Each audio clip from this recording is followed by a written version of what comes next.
फजर के बाबा फजर को धक्के देकर घर से निकाल देते हैं। वो कहते हैं कि तुमने हमें जीते जी मार डाला है। एक वो दिन था जो कि अज़ाब था हमारे लिए, जिस दिन तुम हमारी दहलीज पर आई थी और तुम्हें छोड़ने कौन आया था? यही दुश्मन का बेटा शेर। लेकिन तुमने जीते जी तो हमें मार डाला था ना। वो दिन हमारे लिए किसी अज़ाब से कम नहीं था फजर। जब हमारी बेटी घर से भाग गई और उसे छोड़ने के लिए दुश्मन का बेटा आया और हमारे कंधों पर इतना बड़ा एहसान छोड़ गया, यानी हमें जीते जी मार डाल गया। उसके बाबा कहते हैं कि फजर, आज के बाद तुम्हारे इस घर में कोई जगह नहीं है, तुम यहाँ से जा सकती हो। फजर कहती है कि बाबा मुझे माफ़ कर दे, मेरा कोई कसूर नहीं है। आखिर आप क्या चाहते थे कि मैं शेर को मार देती और मैं अपने हाथों को खून से रंग देती?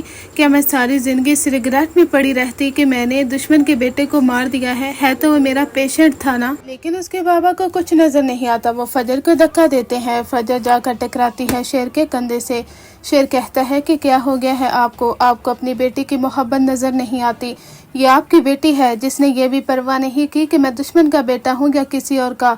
मेरी हिफाजत की, यहाँ तक कि अपनी जान को हथेली पर रख कर मेरी जान को बचाया। लेकिन आप लोग ये चीज़ समझ नहीं सकते, मैं दुश्मन का बेटा हूँ। हाँ, फजर भी दुश्मन की बेटी है, लेकिन हम आप लोगों जैसे नहीं हैं और इस चीज़ को आपको समझना चाहिए। अब उसके बाबा उसे घर से निकाल देते हैं। जब फजर शेर के पास जाती है, शेर उसे कहता है कि तुम फिक्र मत करो, अच्छा वक्त ज़रूर आएगा। जिस तरह से तुमने मुझे ज़िंदगी की एक नई उम्मीद दिलाई है फजर, इसी तरह से ही अच्छे दिन तुम्हारे भी मुंतज़िर हैं। तुम्हारे बाबा तुम्हें ज़रूर माफ़ करेंगे। और जैसा कि टीज़र का एक सीन लीक हुआ है जहां पर दिखाया जाता है कि फजर और उसके बाबा वो बर्थडे सेलिब्रेट कर रहे होते हैं और पीछे लिखा होता है कि बाबा। तो एंड एपिसोड में आखिरकार उसके बाबा उसे माफ़ कर ही देते हैं, क्योंकि उन्हें ज़रताज बेगम की सारी हकीकत मालूम हो जाती है कि ज़रताज किस तरह से उसको वरगलाती रही है अपनी ही औलाद के खिलाफ। ज़रताज बेगम की बातों ने फजर के बाबा के जहन में इस हद तक जहर घोल दिया था जिसकी वजह से वो काफ़ी ज़्यादा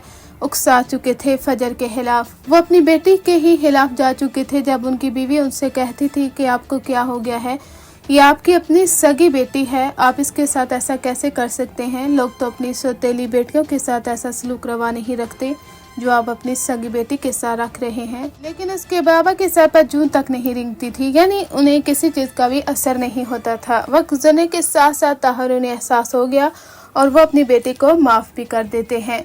शेर और फजर की शादी भी हो जाएगी क्योंकि उसकी वालदा की रजामंदी शामिल होती है इसमें, और वो इनके घर बाकायदा रिश्ता लेने के लिए भी आते हैं और ये सब लोग राजी भी हो जाते हैं। कुछ इस तरह से चलने वाली है ड्रामा सीरियल शेर की आखिरी एपिसोड, जिसमें फजर और शेर काफ़ी ज़्यादा खुश होंगे।